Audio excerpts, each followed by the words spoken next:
Shalom Bapak Ibu. Iya.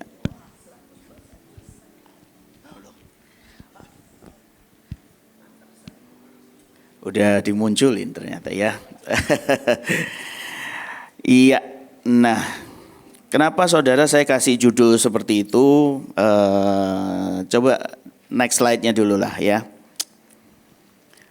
Ya, Matius 6 ayat 2 dan 3.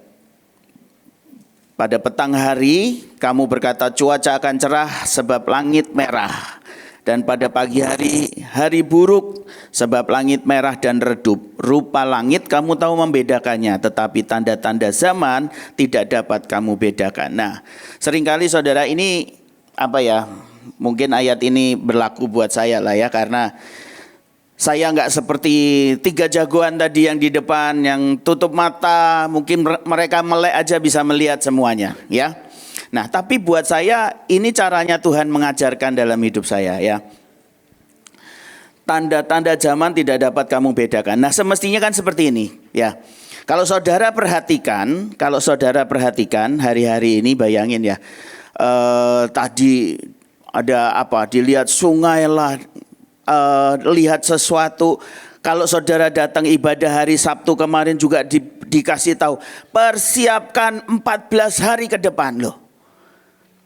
Kalau dibilang saudara tidak diberitahu tanda-tandanya, nggak mungkin dong.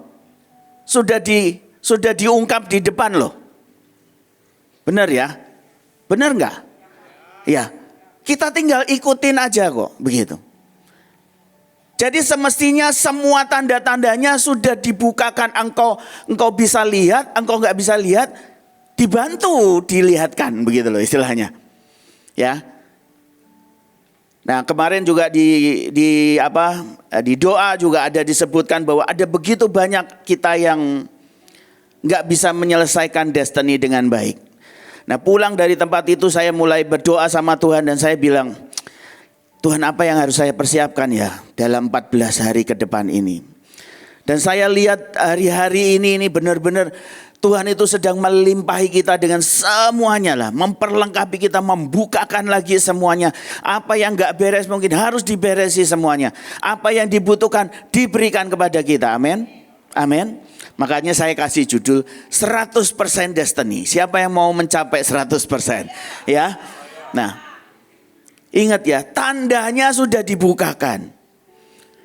Kalau saudara disuruh tanya nggak mau, sudah ditanyain istilahnya, udah diliatin istilahnya, udah dibukakan, nggak mau juga lah, terus maunya yang gimana begitu?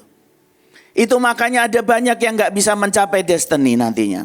Tapi bukan ini yang saya mau sampaikan ya. Nah, saudara saya ini saudara mungkin kalau ingat saya pernah menyampaikan khotbah di tempat ini juga. Saya sejujurnya nggak khotbah sendiri. Saya tinggal comot-comot kok begitu ya. Seberapa banyak dari saudara juga yang pada waktu saudara selesai mendengarkan firman Tuhan, seberapa saudara arami itu, saudara pelajari itu, saudara tanya lagi sama Tuhan tentang hal itu. Ya. Nah, salah satunya kemarin Sabtu ada Bu Nancy ya kan, nah, dia menyampaikan salah satu yang membuat kita nggak pernah bisa nyampe di destiny kita adalah apa? Amalek. Ya.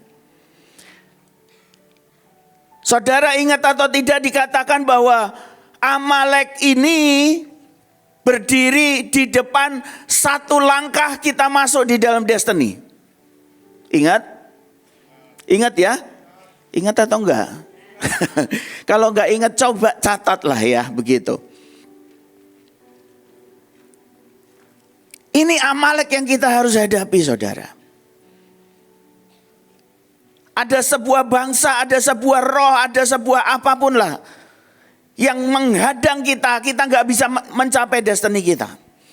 Nah, pada waktu izinkan saya menambahkan beberapa hal yang saya pelajari dari Amalek kemarin. Dikatakan demikian, Amalek itu menyerang pada saat kita dalam keadaan lemah dan lelah. Ya. Contohnya di mana di Keluaran 17, kita coba buka. Saya nggak tulis ayat firman Tuhannya.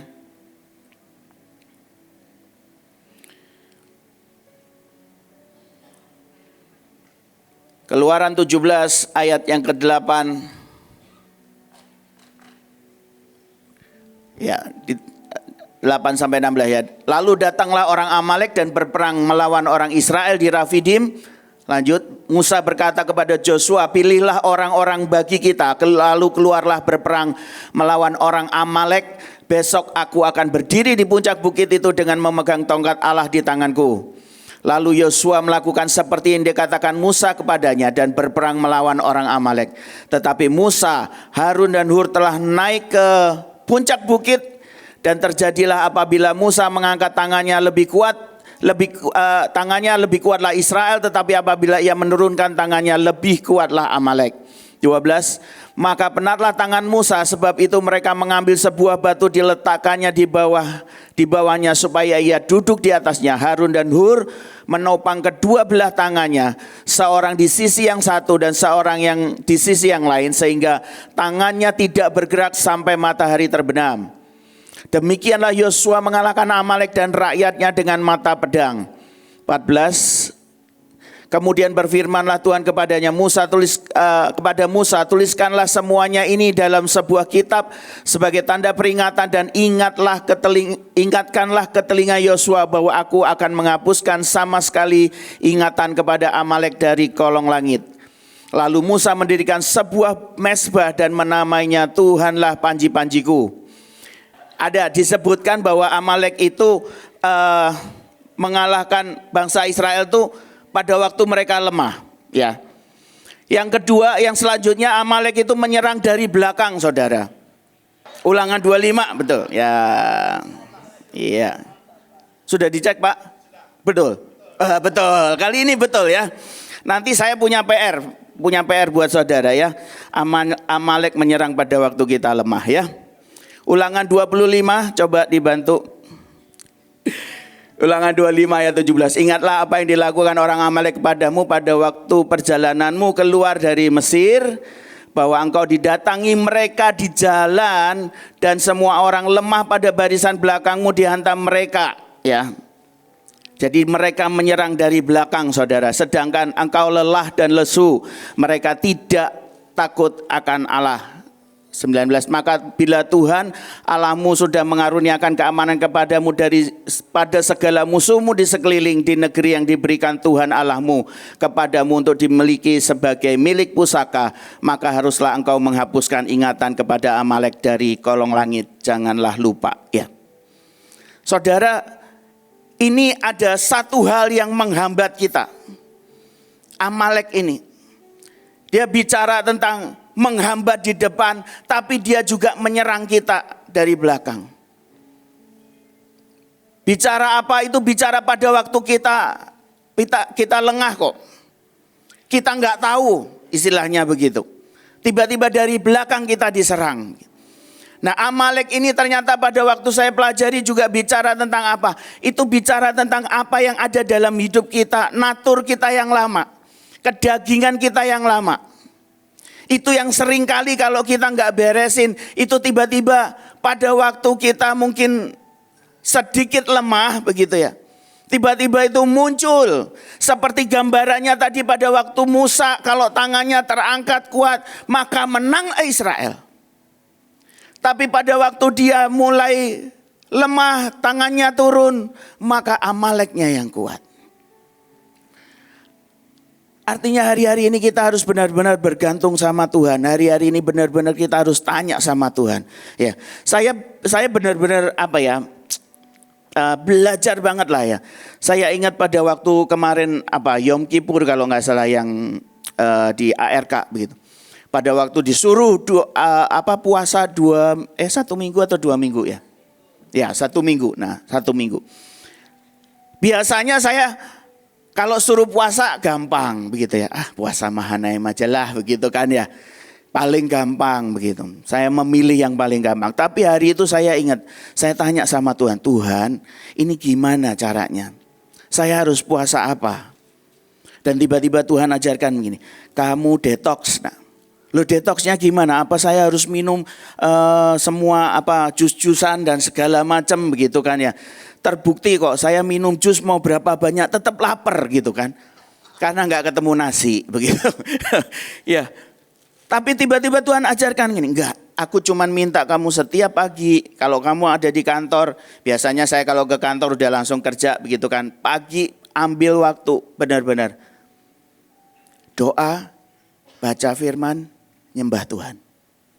Dan saya rasa benar-benar hari-hari itu kayak tubuh saya didetoks, saudara. Saya matikan, jadi saya bukan uninstall ya, tapi saya matikan semua sosmed. Jadi kalau di handphone kan bisa diatur tuh, cuman aplikasi-aplikasi ini yang saya matikan begitu ya. Nah itu saya matikan. Ya namanya kebiasaan daging ya. Begitu buka handphone, buka Instagram. Pagi saya buka beritanya itu, siang saya buka beritanya itu, sore saya buka beritanya itu. Baru sadar saya, oh iya ya saya matiin ya, makanya nggak berubah. Saya lupa begitu, tapi itu caranya detox loh begitu. Dan Tuhan ajarkan begitu banyak pada waktu Yom Kippur itu. Tuhan bicara banyak, Tuhan ajarkan banyak. Nah hari-hari ini supaya kita ini tidak dikatakan bahwa kita cuman mencapai 20% destiny, tapi setiap kita pengen sampai 100% destiny kita. Harus ada sesuatu yang kita kerjakan, saudara. Setiap kita pasti akan satu saat akan mengalami yang namanya berhadapan dengan Amalek kita. Dengan kedagingan kita. Dengan kemanusiaan kita kok. Ya, dengan kelemahan kita. Bahkan bahasanya mungkin kalau saya boleh pakai, dengan kebinatangan kita loh. Kita harus berhadapan dengan itu. Ya. Ada sebuah cerita, saudara. Maaf ya Dokter Lia kalau agak lama. Habis ini beliau soalnya. Ada sebuah cerita ya, saya kasih sebuah perumpamaan supaya saudara mudeng nih. Jadi ceritanya di sebuah negara, katakanlah sebuah negara tertentu lah ya. Ini ada sebuah keluarga, ya. Dia sedang pergi berjalan-jalan. Keluarga ini keluarga yang sakinah, mawaddah dan apalah begitu ya. Ada bapak, ada ibu, ada 2 anak di dalamnya. Nah, keluarga ini punya hewan peliharaan monyet, saudara. Ya. Satu hari mereka pergi jalan-jalan tamasya begitu ya.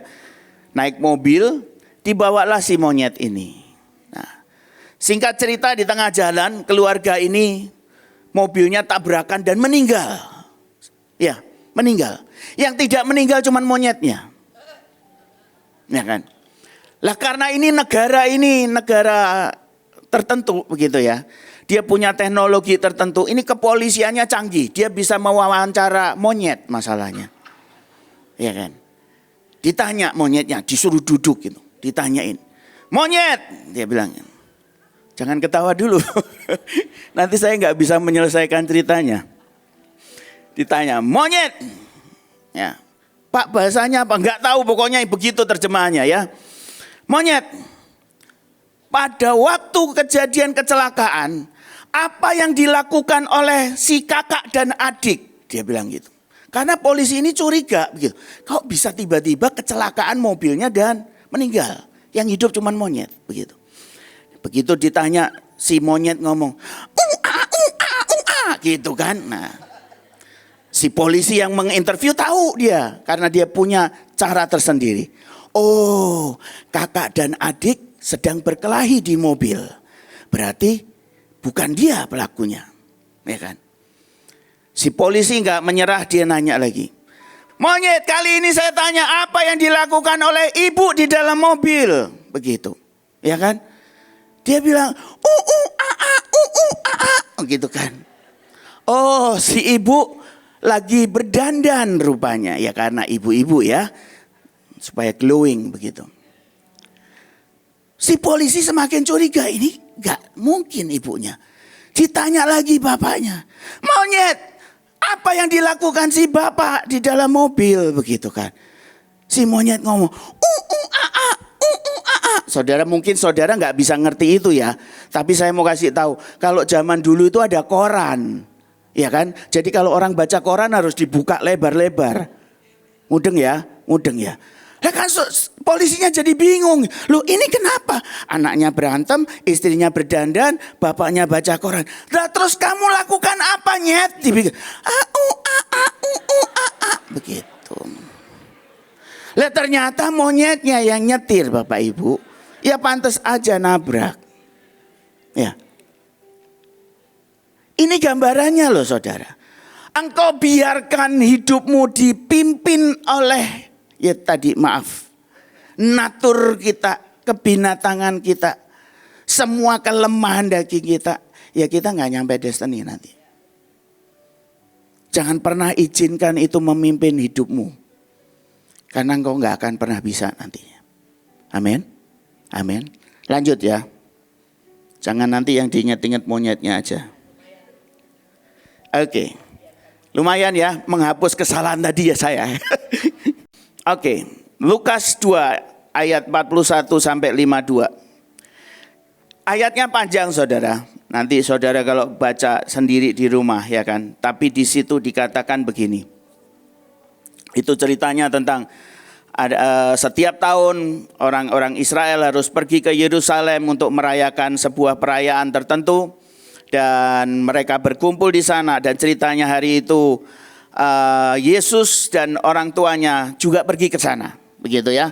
Nanti saudara kalau baca, nanti saudara dapati di situ Yesus bersama dengan di ayat itu dikatakan alim ulama, begitu ya. Mereka ngomongin tentang nggak tahulah pengajaran apa begitu. Ya sehingga cerita pokoknya nanti ceritanya Yesus juga Maria dan Yusuf kehilangan Yesus, begitu ya. Nah jangan sampai saudara, jangan sampai juga. Di tengah kita seperti ini, sepertinya loh, saudara sedang pergi mungkin seperti Yusuf dan Maria ke Yerusalem. Tapi semestinya saudara sedang kehilangan yang namanya Yesus dalam hidupmu. Ya. Nah, tapi saya mau jelaskan di sini. Di ayat yang 42 itu dikatakan ada sebuah kata yang dipakai itu lazimnya. Ya. Di dalam bahasa Inggris itu dikatakan sebagai as they always did. Dia kerjakan itu. Maria dan Yusuf itu kerjakan dari tahun ke tahun. Ya seperti itu aja begitu. Setiap tahun dia tahu setiap bulan ini tanggal sekian aku harus pergi ke Yerusalem. Merayakan sesuatu. Sedangkan hari itu mungkin hari pertama Yesus pergi ke Yerusalem.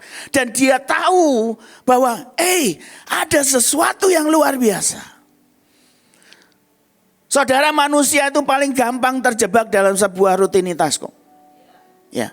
Mungkin kalau saudara baru istilahnya ya kenal Mahanaim mungkin ya. Baru minggu kemarin atau bulan kemarin mungkin saudara akan merindukan yang namanya hari Senin, hari Sabtu, hari apalagi lah Rabu di Maligai, hari apalagi Kamis Zoom di Telegram. Banyak banget lah pokoknya. Ya. Belum lagi nanti Golden Night hari ini. Sekalian saya promosi. Ada ya? Ada bang? Nah, ada Golden Night hari ini. Wah itu saudara kalau ikutin ya saudara. Wah banyak banget. Tapi kalau engkau terjebak dalam sebuah yang namanya rutinitas. Dengan kata lazimnya. Ya. Saudara mungkin berangkat di tempat ini saudara cuman gini. Oh Senin ya. Senin itu doa pagi, berarti aku besok harus bangun jam 4, berangkat dari rumah 4:30, harus lakukan ini. Dan di sini engkau cuma duduk dan engkau enggak mendapatkan apa-apa. Ya. Bagaimana destiny kita bisa tercapai? Kalau engkau enggak pernah ngerti saudara, engkau lakukan itu dengan yang biasa-biasa aja, ya kan? Kita ini sangat mudah terjebak dengan hal itu.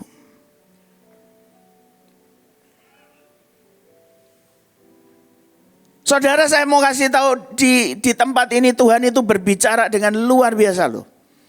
Ya. Gak cuman buat yang di depan saudara. Saya mau kasih tahu gak cuman yang di depan. Saya ingat ada satu hari saya duduk di tangga itu. Di tangga itu. Yang menuju ke balkon. Tapi hari itu Tuhan bicara sama saya. Dan di tengah ibadah yang saya nggak tahu lah, mungkin kondisinya seperti tadi ya. Ada yang mari maju, siapa yang berbeban berat, siapa yang hatinya keras, ini itu semua maju. Saya di situ duduk nangis, saudara. Kenapa? Karena saya ketemu Tuhan di situ. Tapi kalau saudara setiap kali engkau lakukan semuanya, engkau cuma lakukan lazimnya doa pagi biasa, lazimnya doa Sabtu biasa, lazimnya doa di Maligai biasa. Engkau gak akan pernah dapat sesuatu kok. Karena engkau lakukan semuanya dengan rutinitas. Kalau engkau tahu bahwa hidupmu ini sangat-sangat jauh. Kalau saudara ingat apa yang saya sampaikan kemarin di Yom Kippur. Antara kenyataan dan apa yang Tuhan janjikan itu sepertinya jauh. Itu gak akan pernah bisa saudara capai kalau saudara lakukan yang biasa-biasa saja. Saudara lakukan yang lazim saja.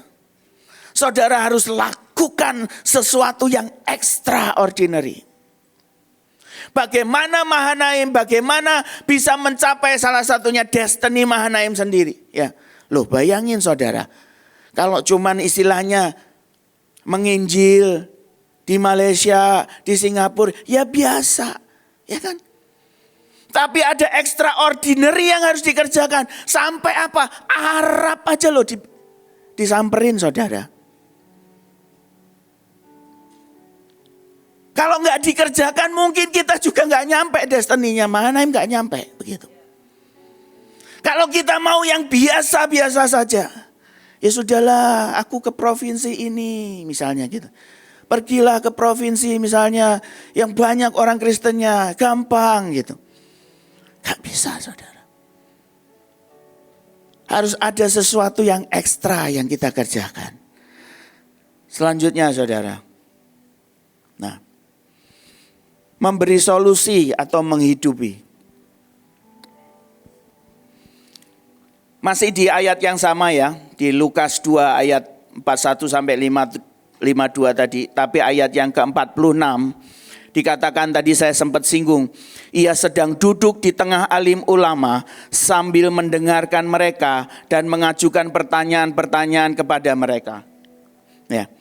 Kata alim ulama di situ, kalau di dalam bahasa Inggrisnya itu disebut doktor, S3 saudara. Itu orangnya pinter-pinter. Ya.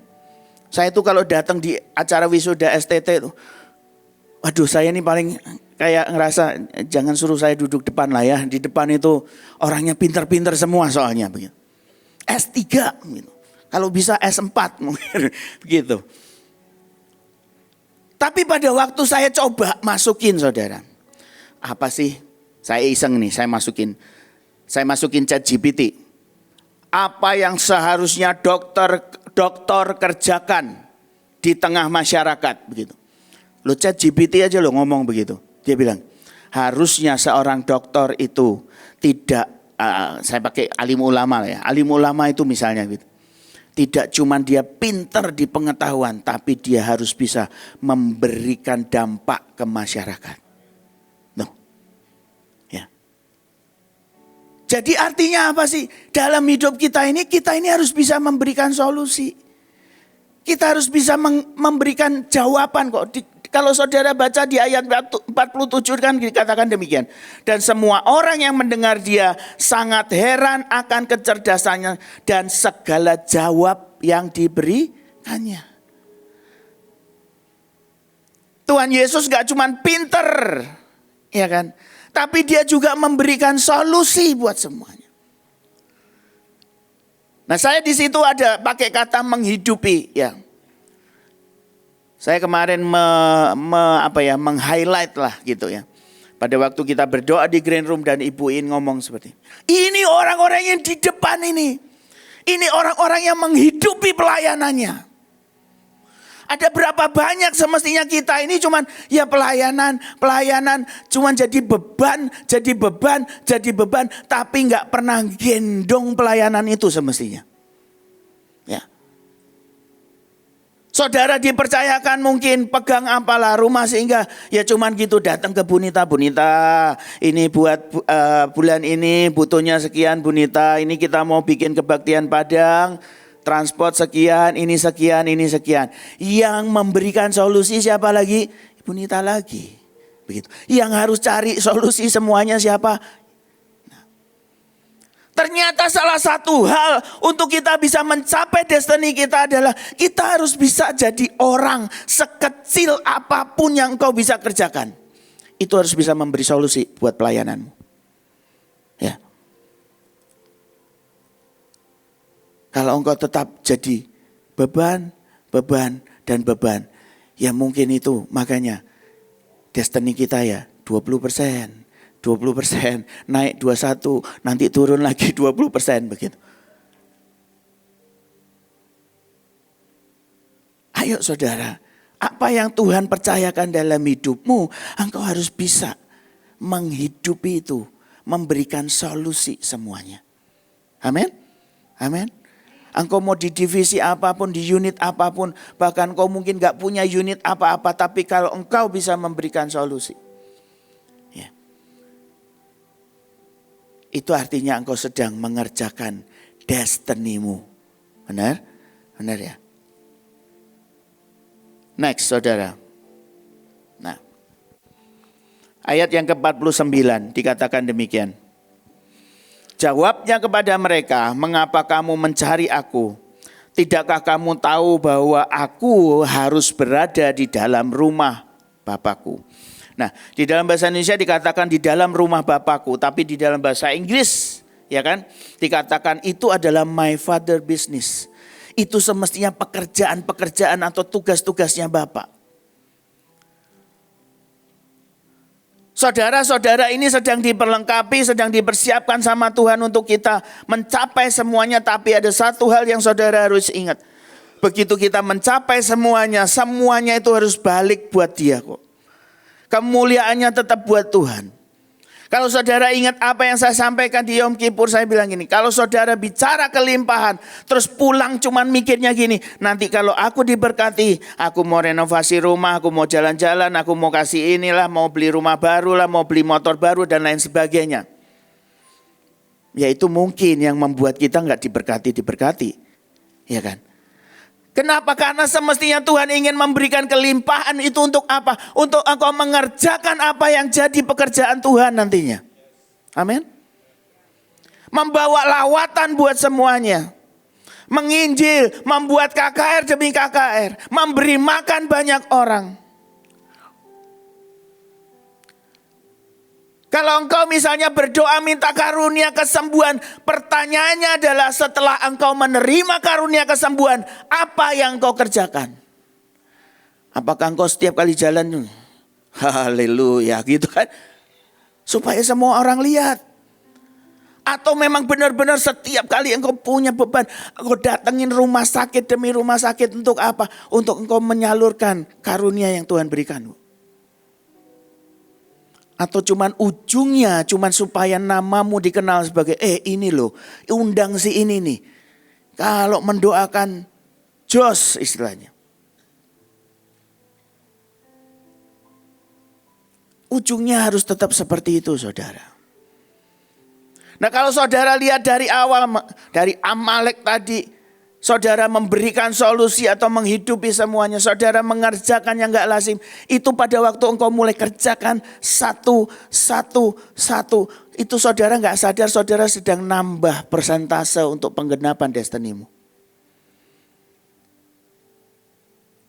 Amin. Memang saya tahu setiap kita akan apa ya, gak sanggup lah kalau gak Tuhan berikan kesanggupan. Tapi sebagai manusia kita juga harus mengerjakan sesuatu. Karena gak bisa cuma datang doa kayak tadi ya doain gitu, bu doain saya, bu saya ini hatinya kayak gini. Terus pulang gak melakukan apa-apa, ya gak bisa. Engkau harus kerjakan dalam hidupmu. Amin. Ya, terakhir. Saya lihat Dokter Lia udah kasih kode bagian saya Pak. Sudah kasih kode-kode saya tahu lah ya. Daripada saya pulang nanti nggak bisa lewat, itu dicegat di Supermi nanti. Kita buka Hakim-Hakim 6 ayat 11 dan 12. Ya. Tadi pada waktu berdoa juga Ibu In sempat menyebutkan, saudara trauma, ketakutan. Saya dalam hati, aduh Tuhan, itu sudah diomongin semua, saya nggak usah khotbah lah ya, gitu.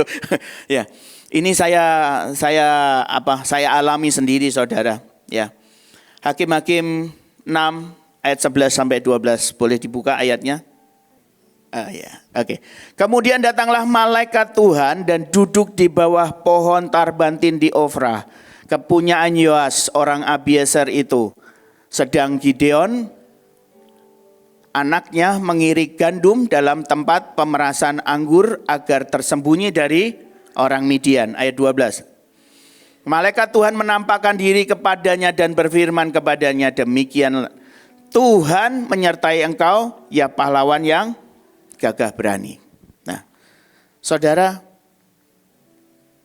salah satu yang membuat kita nggak bisa mencapai destiny kita adalah ketakutan kita, trauma kita, kegagalanmu. Ya. Mungkin engkau sering kali gagal dalam perjalananmu dengan Tuhan, yang membuat engkau sampai di titik letih dan engkau sudah tidak mau berusaha lagi. Ya. Kalau saudara lihat di peristiwa ini Gideon, dia mengirik gandum di tempat pemerasan anggur. Itu dua tempat yang berbeda. Fungsinya berbeda. Walaupun mungkin bisa dipakai, orang sama-sama gilingan kok. Ya kan? Sama-sama gilingan. Tapi kalau saudara pelajari yang namanya pemerasan anggur itu biasanya tempatnya tertutup, saudara. Kenapa? Karena itu akan di dalam proses anggur itu kan ada proses fermentasi dan segala macam. Dia tidak boleh terkontaminasi oleh udara dari luar. Dia tidak boleh ada kotoran-kotoran dari luar masuk. Itu makanya tempatnya tertutup, saudara. Harus mungkin sedikit lembab atau bagaimanalah. Sedangkan yang namanya pengirikan gandum itu harus di tempat yang terbuka.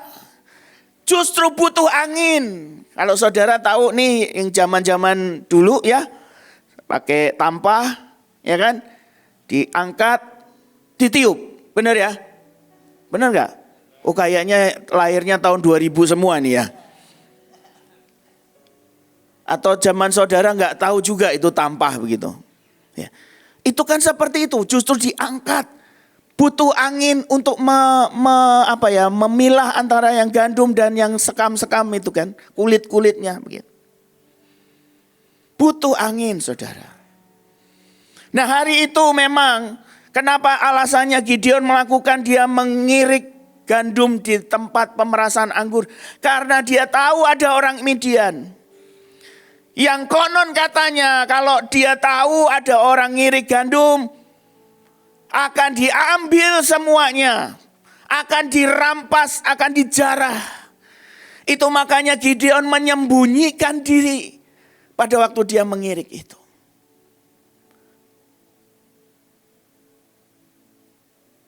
Padahal belum tentu terbukti kok. Kejadiannya belum ada, tapi dia ada ketakutan. Nah, ada sesuatu yang Tuhan ajarkan, saudara. Jadi kemarin pada waktu saya mempersiapkan ini, saya baca lagi ayat firman itu. Kalau saudara baca selanjutnya di ayat 13, 14 sampai terakhir lah. Itu ternyata Gideon sedang berbantah-bantah dengan Tuhan. Ya Tuhan, kamu nyebut aku pahlawan, tapi kan seperti ini. Kalau emang kamu mau gini, tapi kan seperti ini, begitu. Gideon memunculkan semua reason, semua alasan yang dia ketahui. Kenapa kamu bersembunyi di tempat pemerasan aku? Ya tapi kan karena ada orang Midian. Dan pada waktu saya baca itu Tuhan ajarkan, saudara. Pada waktu saya belajar ini, saya cuman berhenti di ayat 12. Ya, dikatakan di ayat 12 kan begitu. Aku akan menyertai engkau, hai pahlawan yang gagah berani. Ya. Tuhan cuma ngomong seperti ini saudara. Tuhan cuma ngomong seperti ini. Aku gak pernah mau dengar semua excuse dari dirimu. Ya. Aku gak pernah mau tahu tentang reason semuanya. Yang kamu perlu pegang cuma satu. Apa yang keluar dari mulutku. Pegang itu. Pegang itu. Pegang itu. Itu makanya saya jadi heran. Iya ya, kenapa kemarin saya gak baca selanjutnya. Saya cuma berhenti sampai. Aku menyertai engkau. Hai pahlawan yang gagah berani. Cukup begitu loh. Itu cukup saudara. Firman itu yang akan membuat kita menggenapi semuanya. Engkau pernah ngalamin kegagalan, engkau pernah ngalamin trauma, engkau pernah ngalamin ketakutan, engkau pernah ngalamin apapun. Itu bukan alasan engkau tidak bisa mencapai 100% destinimu. Karena Tuhan ngomong, aku menyertai engkau, hai pahlawan yang gagah berani. Saudara lebih percaya semua masa lalumu atau engkau saudara mau mempercayai apa yang Tuhan ngomong semestinya. Ya.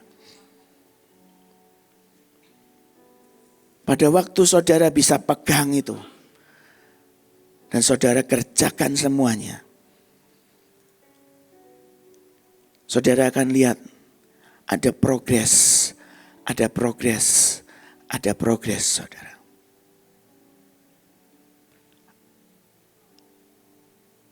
Saudara minta kemampuan dari Tuhan. Dan saudara mulai kerjakan semuanya. Dan nanti kita akan sama-sama lihat bahwa kita bisa mencapai destiny kita. So please, mari kita kerjakan sama-sama. Ini 12 hari yang menentukan. Ya, 14 harinya kan udah dari hari Sabtu. Jadi hari ini sudah 12 hari. Tinggal 12 hari loh. Pulang dari tempat ini saudara tanya Tuhan, apa yang aku harus kerjakan? Ya. Saya mau kasih cerita terakhir saudara. Ada satu gunung ya. Ada satu gunung. Ini gunung beneran saudara, bukan gunung-gunung yang rohani begitu ya. Ini gunung beneran, namanya Gunung Semeru. Saudara, kalau saudara pernah mendaki ke sana, itu ada satu tempat yang namanya patokan lah begitu ya. Itu namanya Cemara Tunggal. Itu benar-benar cuman satu pohon itu doang. Ya. Jadi itu yang jadi patokan. Begitu kita sudah sampai di situ, artinya kita mau mencapai ke puncak itu sudah sangat dekat. Ya. Nah, kalau dilihat dari data, dari Cemara Tunggal sampai ke puncak itu cuman 500 meter. Loh. 500 meter tuh gak jauh loh. 5 kali lapangan bola doang. Bener ya? Ya. Tapi saudara, untuk naik ke sana itu bisa menghabiskan 3-4 jam. Kenapa? Karena dari Cemara Tunggal sampai ke puncak itu medan yang kita harus hadapi adalah batu kerikil.